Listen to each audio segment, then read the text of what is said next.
Prezados irmãos e amigos ouvintes da Palavra de Deus, será a Bíblia a única Palavra de Deus? Nós sabemos que existem muitos falsos profetas, já existiam antes do nascimento de Jesus e depois, até os nossos dias, muitos falsos profetas, falsos cristos, falsos messias, com escritos novos, mudando até, ficando até com as escrituras, mas mudando os textos sem pudor algum. E, na verdade, nós não devemos ouvir essas pessoas, né, que não são de Deus, com certeza não são. Os escritos bíblicos, já as escrituras sagradas ou a Bíblia, é composta de 39 livros do Antigo Testamento e 27 livros do Novo Testamento. Então, são um total de 66 livros que Deus nos deixou. O último livro escrito foi o Apocalipse, escrito por João, por ordem do próprio Senhor Jesus Cristo, pois foi revelação dele mesmo, que deu diretamente a João, das coisas que brevemente vão acontecer e até depois do fim do mundo. E o Apocalipse foi escrito no ano 100, na ilha de Patmos, por João, fechando assim o cânon bíblico. E muitos perguntam, o que é cânon bíblico? O que é cânon? Cânon vem do grego, significa vara de medir.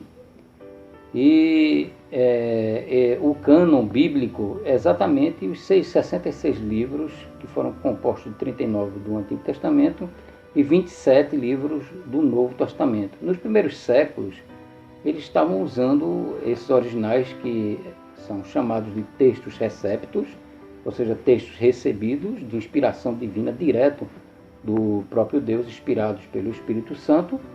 E no ano 150 começou-se a fazer cópias para o povo, né, para que o povo entendesse melhor a linguagem, chamada Peshitta, mas sem desvirtuar os escritos bíblicos do Antigo nem do Novo Testamento. E as cópias estavam perfeitas, mas só na linguagem que o povo entendia melhor. Só que hoje temos a Bíblia na linguagem de hoje, que é uma decepção, na verdade. Torce textos sem pudor algum. Infelizmente acontece isso. Mas a Peshitta não. A Peshitta preservava os textos receptos, que são os textos recebidos, e era a linguagem no siríaco, né, na linguagem siríaca. E continuava com os 39 livros do Velho Testamento, do Antigo Testamento, e 27 livros do Novo Testamento. Quando Orígenes, um herege, né, da Antiguidade, que é considerado por algumas seitas aí como pai da igreja, né, um dos pais da igreja. Esses pais da igreja são muito hereges, vocês têm que conhecer a história deles. Hein?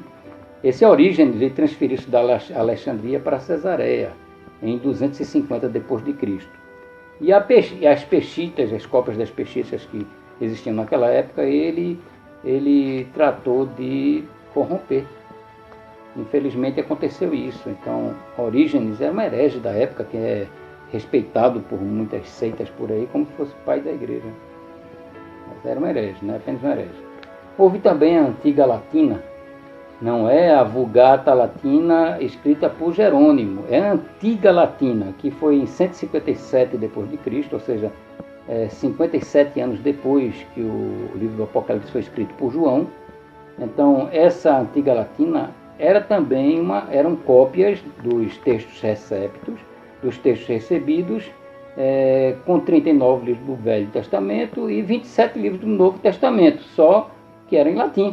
Então, na verdade, era um latim preservando os escritos originais do Antigo Testamento e do Novo Testamento, em linguagem popular também.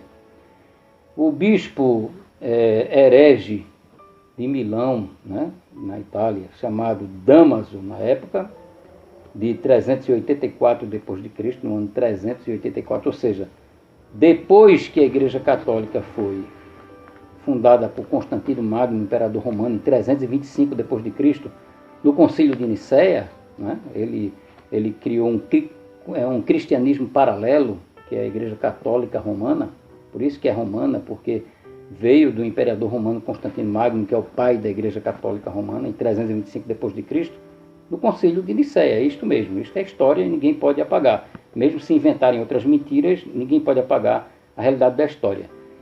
E Damaso era um bispo dessa igreja. No ano 384 ele chamou Jerônimo, que era um herege também, considerado pelas seitas como um dos pais da Igreja, Misericórdia, como um dos pais da Igreja, e propositalmente ele mudou muitos textos bíblicos e inventou uma tal de Vulgata Latina, que não tem nada a ver com a Antiga Latina, né? E falamos há pouco tempo da Antiga Latina, que foi em 157 depois de Cristo. Então esse aqui foi em 384 depois de Cristo, foi uma tradução para o latim, mas uma tradução vergonhosa, cheia de problemas e defeitos na tradução. Infelizmente foi proposital, não é porque ele não conhecia a letra, é porque ele entrou em contato com o bispo, né? O bispo pediu, o Damaso pediu para que é considerado como papa, mas não existia papado nessa época, porque o título Papa só surgiu no ano 1073 depois de Cristo,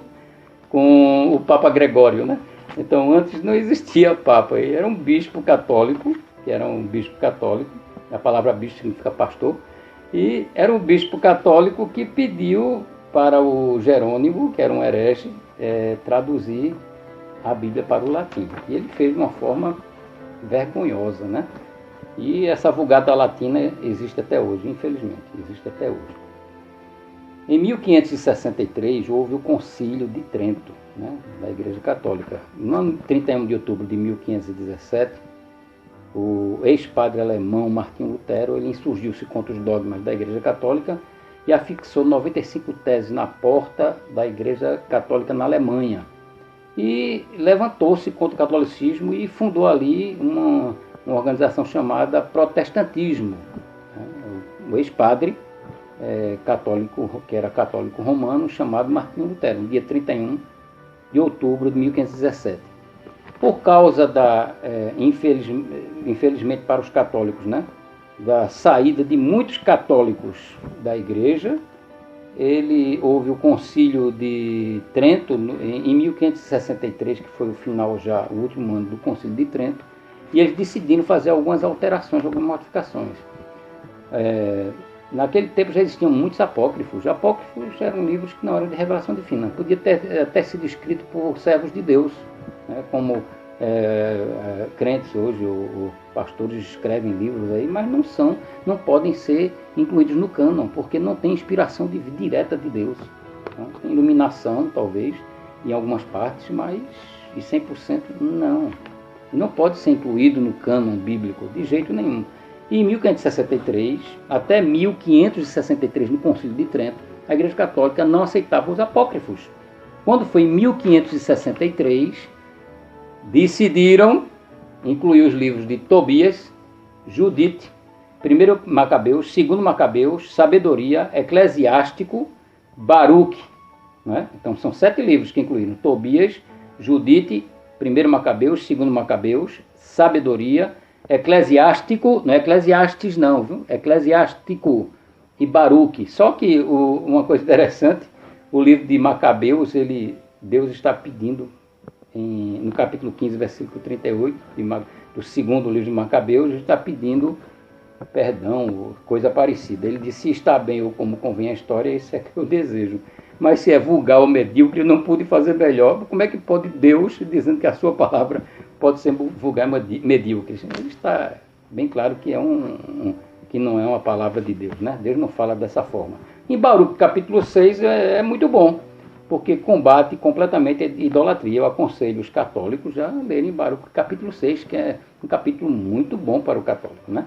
Então, a Igreja Católica decidiu incluir esses 7 livros, que são os livros apócrifos, na tradução da Vulgata Latina de Jerônimo, né? Não é a Antiga Latina, mas já a Vulgata Latina de Jerônimo, incluindo esses que eles chamaram de deuterocanônicos. Então, livros que foram acrescentados, novos, que foram acrescentados na Bíblia Católica em 1563, no Concílio de Trento, né? Mas as únicas versões confiáveis que nós temos das Escrituras são a ACF. Eu aconselho vocês até a comprarem, lerem, examinarem, procurarem, pesquisarem na internet, como precisarem. A Almeida Corrigida e Fiel, né, que é a ACF, que é de acordo com os textos receptos, ou textos recebidos originais, daquele tempo usado pelas igrejas primitivas do Novo Testamento. A King James 1611, que não seja Westcott e Hort. Então, que seja pelo menos do século XIX até tenha sido a edição de 1881, King James, 1611, não essas atuais modificadas. E a LTT, que é a literal do texto tradicional, que é uma Bíblia muito boa, que respeita completamente os textos recépticos. Então eu aconselho a ACF, Almeida Corrigida e Fiel, a King James 1611, não as atuais, as antigas, e a LTT, a literal do texto tradicional. Então, se você quiser comprar uma boa versão bíblica, você vai ter essas versões aí. E nós vamos correr um pouquinho, porque só temos 15 minutos, mas a Bíblia é inspirada por Deus. Em 2 Timóteo, capítulo 3, versículo 16, nós vamos ler um pouquinho rápido por causa do tempo, tá certo?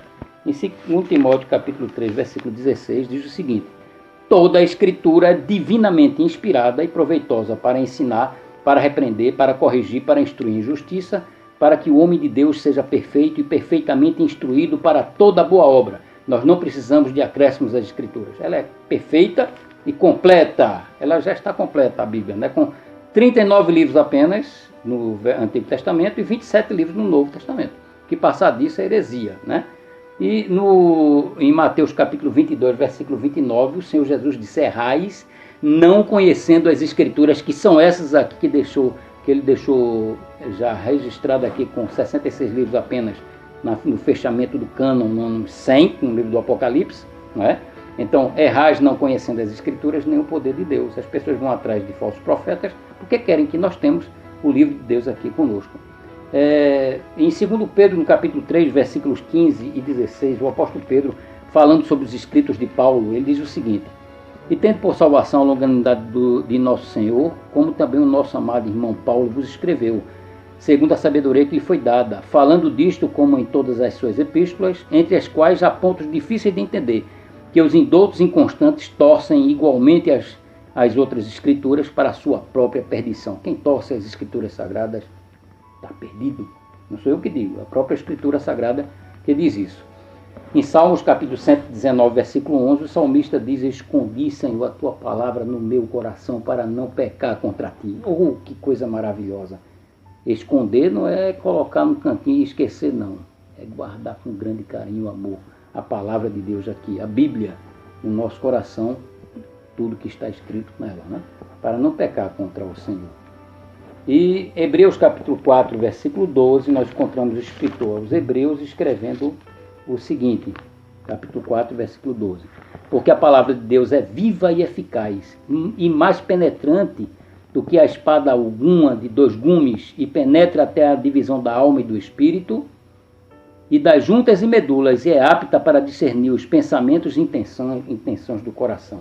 Esta é a palavra de Deus. Que maravilha! A espada, ela é a espada aguda de dois gumes e penetra na divisão da alma e do espírito, não é isso? Então, os crentes em Bereia, que segundo Atos capítulo 17, versículos 10 e 11, nós vamos ler por causa do tempo, eram mais nobres do que os de Tessalônica, porque examinavam diariamente as escrituras para verem se as coisas que os apóstolos falavam eram mesmo assim, né? Então, Atos capítulo 17, versículos 10 e 11, leia esse texto. Leia e medite nesse texto, né? E em Salmos capítulo 1, versículos 1 e 2, no versículo 2, nós vamos ver que Deus diz, inspirado pelo Espírito Santo, o salmista escreve dizendo que na lei do Senhor, que eles não tinham um Novo Testamento naquela época, só tinham um Antigo Testamento, né? Salmos, até Salmos. Ele deve ser meditado dia e noite. Então não é somente até Salmos. Como nós temos a Bíblia completa, nós devemos meditar na palavra de Deus de dia e de noite, todos os dias, né? Isso é importante para o nosso espírito. E em Apocalipse capítulo 1, o Senhor Jesus diz assim: bem-aventurado, revelação de Jesus Cristo, o qual Deus o deu, para mostrar aos seus servos as coisas que brevemente devem acontecer. Pelo seu anjo as enviou, as notificou a João, seu servo, o qual testificou da palavra de Deus, do testemunho de Jesus Cristo, de tudo que tem visto. Bem-aventurado aquele que lê, e os que ouvem as palavras desta profecia e guardam as coisas que nela estão escritas, porque o tempo está próximo. A palavra de Deus é maravilhosa. Leia a palavra de Deus todos os dias, você nunca será enganado pelos falsos profetas e falsos messias.